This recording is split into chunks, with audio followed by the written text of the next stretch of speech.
She rolled into the office lobby 15 minutes early, resume printed, hair neatly tied back. Her wheelchair made a soft hum as she moved, barely louder than the thoughts racing through her head. Would they see her qualifications? Or just the chair? This wasn't her first interview. It wasn't even her fifth. But this one somehow felt heavier. Maybe because she'd almost talked herself out of coming. Maybe because this was her last printed resume. On the other side of the glass door sat Marcus Baird, operations manager, former soldier, and the kind of man who believed in efficiency, not emotion. He didn't know her name, didn't know her story. To him, this was interview number 43 this quarter.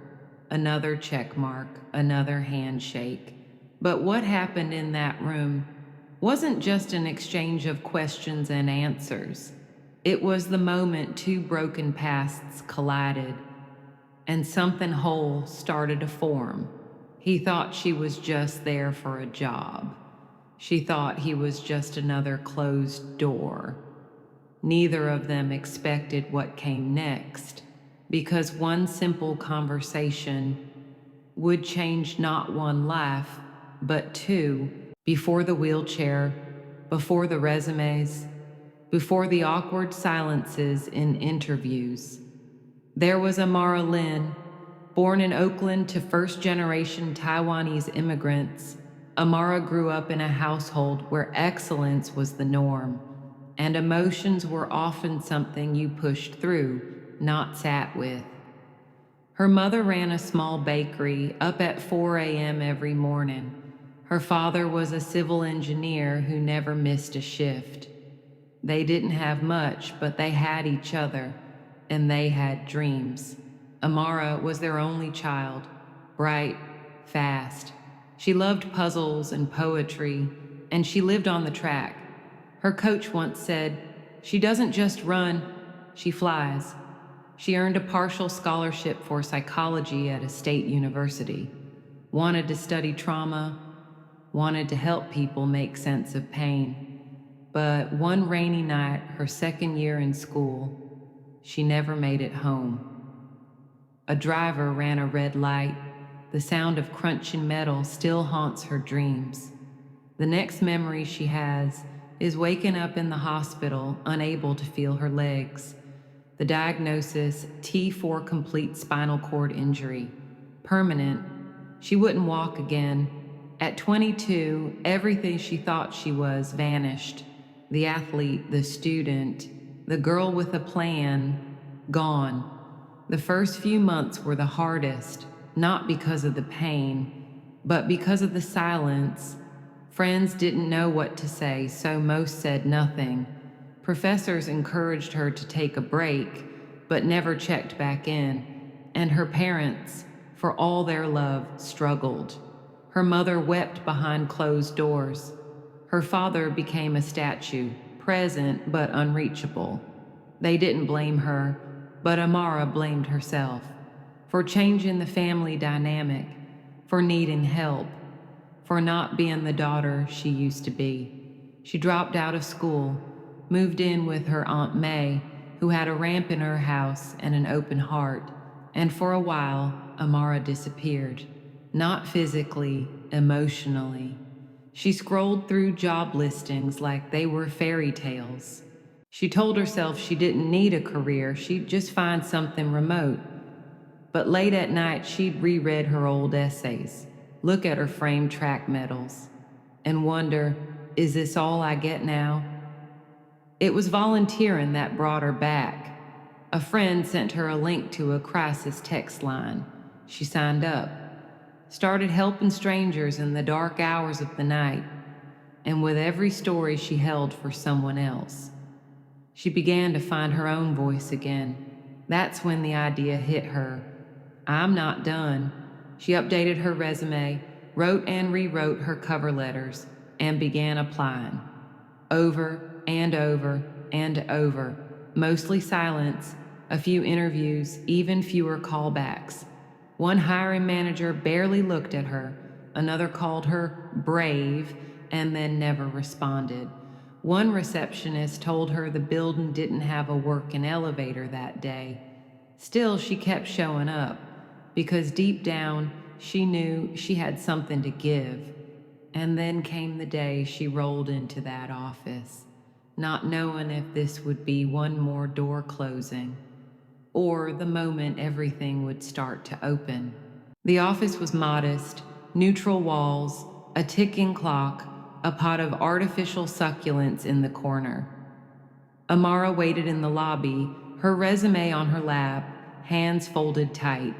She'd done this routine before, and each time it felt more like a performance. Smile, speak clearly, downplay the chair. Amara Lin? A man's voice broke the silence. She looked up, and there he was, Marcus Baird. Pressed shirt, quiet eyes, a limp so subtle most would miss it. He didn't offer his hand right away. She didn't offer an apology for the wheels. They nodded in quiet understanding. Inside the interview room, the questions began as expected. Tell me about your education. What interested you in this role? Do you work well under pressure? But then Marcus paused. His fingers hovered over her resume. His brow furrowed. This entry, he said. Crisis text line. 4 years? Amara nodded. I started volunteering after my accident. I couldn't go out much, but I could still show up for people, even if they never saw my face. Marcus leaned back. Tell me more. And she did. About texting people through panic attacks, about staying on the line for hours with strangers, about helping one man choose to live just by being present. Her voice was steady, but Marcus felt something shift in his chest, in his breath, in the parts of himself he thought were buried, because what she didn't know was that Marcus had once stared at his own phone, unsure if anyone would answer. He came back from deployment with no visible wounds, but the silence inside him was deafening. He never talked about it, not at work, not at home.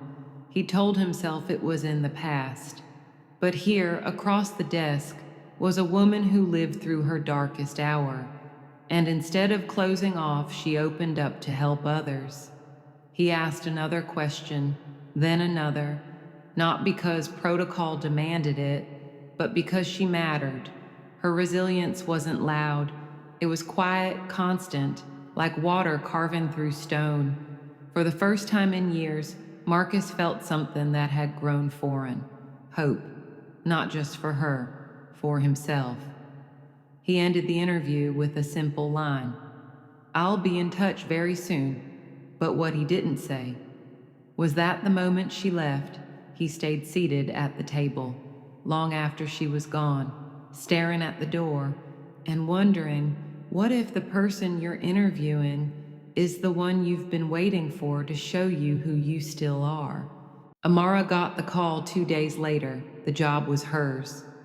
Full-time, admin support with opportunity to grow, remote flexibility, and in office twice a week. She thanked Marcus, quietly stunned, and after she hung up, she cried, not from weakness, but from finally being seen. On her first day, she wheeled through the front door with her badge in hand. The elevator worked. The desk height didn't, but she adjusted. That's what she did, she adapted. She learned the systems in record time, organized the chaotic shared drive, color-coded calendars in a way no one had thought to before. But her true strength? It wasn't just in getting things done, it was in what she noticed. Like how the receptionist wore sunglasses indoors, not for fashion, but to manage migraines. Or how one junior analyst always hesitated before speaking up because he stuttered under pressure. Amara saw the cracks others ignored, and instead of patching over them, she started asking, how can we make this easier for everyone? At first, people resisted. We've always done it this way. But then the quiet changes began to ripple out. Meeting summaries sent ahead of time helped those with processing delays. Zoom calls had live captions now for everyone. And the quiet room she suggested, it became the most requested feature of the office. Still, she never used the word advocate, she just cared. And Karen became contagious. Meanwhile, Marcus was watching. He'd never seen morale shift like this. And it wasn't just policy, it was presence. He found himself lingering in conversations he once avoided, asking how people were doing and waiting for real answers. One afternoon, after a team lunch, he stood beside Amara by the elevator. She had just calmed down a coworker mid-panic attack with a few grounded words and steady eye contact. He looked at her and said, "You have this way of reading the room, of reading people. Where did you learn that?" She smiled. "Pain teaches you to listen. Survival teaches you to see." He didn't respond, but that night he took a walk. Past the park, past the coffee shop, into the parking lot outside his therapist's office, and he went inside. Amara didn't know that yet, but something in the way Marcus carried himself was already shifting. He wasn't just managing anymore, he was connecting. And for the first time in years, he began to believe maybe healing isn't about forgetting what broke you.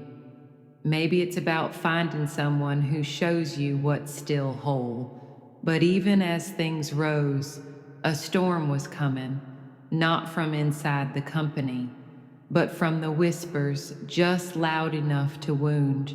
Growth always stirs resistance, and Amara's rise was no exception.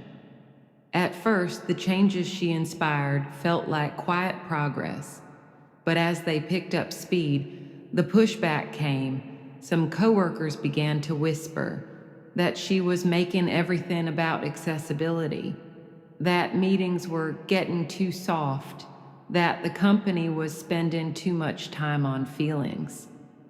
One department head, never to her face, called her the Inspiration Project.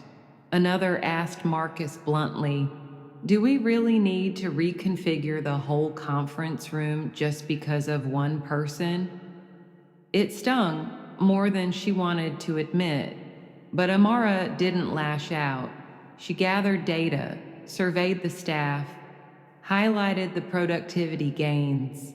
She spoke at a company town hall, not with fury, but with facts, stories, and heart. She reminded them that accessible design helps everyone, that invisible disabilities don't come with warning labels, and that making room for one person often means others finally feel safe to breathe. Afterward, she wheeled off stage to half-hearted claps. But Marcus stood up first, and he clapped like he meant it, and slowly. Others followed. Still, the weight didn't disappear. One day, she returned from lunch to find a sticky note on her monitor. It read, "You're not special. You're just loud." Her breath caught, not because it was cruel, but because a part of her still feared it was true. That night, she didn't go home. She sat in the office quiet room. Door shut, tears held tight. The chair wasn't the burden. The explaining was. Always explaining her value, her presence, her right to take up space. Marcus found her there hours later. He didn't say anything at first, just sat. Then gently, "I've been loud before too, on the battlefield, in boardrooms, but none of that noise ever did as much good as what you've done here." He placed something on the table, a note card from his own desk drawer. On it, he'd written her words from weeks ago. "You can either let your pain define you or refine you." She looked up at him, eyes red, and for the first time since she was injured, Amara let someone else hold space for her. The tide began to turn after that. One of the employees who'd resisted her changes quietly approached her, said his younger sister was recently diagnosed with multiple sclerosis.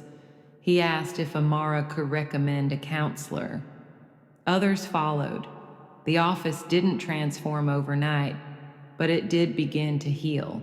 The conference room was renovated, accessible workstations became standard, and Amara, she was promoted again, not to fulfill a quota, but because she had become the pulse of the company. Marcus, meanwhile, submitted his resignation, not because he was quitting, but because he was finally beginning. He'd decided to pursue full-time work as a counselor for veterans, to walk with others through the quiet trenches he'd once faced alone. At his farewell gathering, he stood beside Amara and said, "You came into this company for a job, but what you gave us was vision." Years passed, offices changed, titles changed, but the memory of that one conversation in that small, undecorated interview room never left them. Amara still keeps the note card Marcus gave her. It's worn now, the ink slightly smudged, but she reads it when days are heavy, when change feels too slow, when the work of pushing against the world's edges starts to feel like pushing against a wall. She went on to become director of inclusive design at a global company, but titles were never her measure of success. It was in the little moments. A new intern who dared to speak up, a team lead who started using "How can I support you?" as a default question. The day a colleague in a neck brace said, "I used to hide my needs, but not anymore, because of you." And Marcus?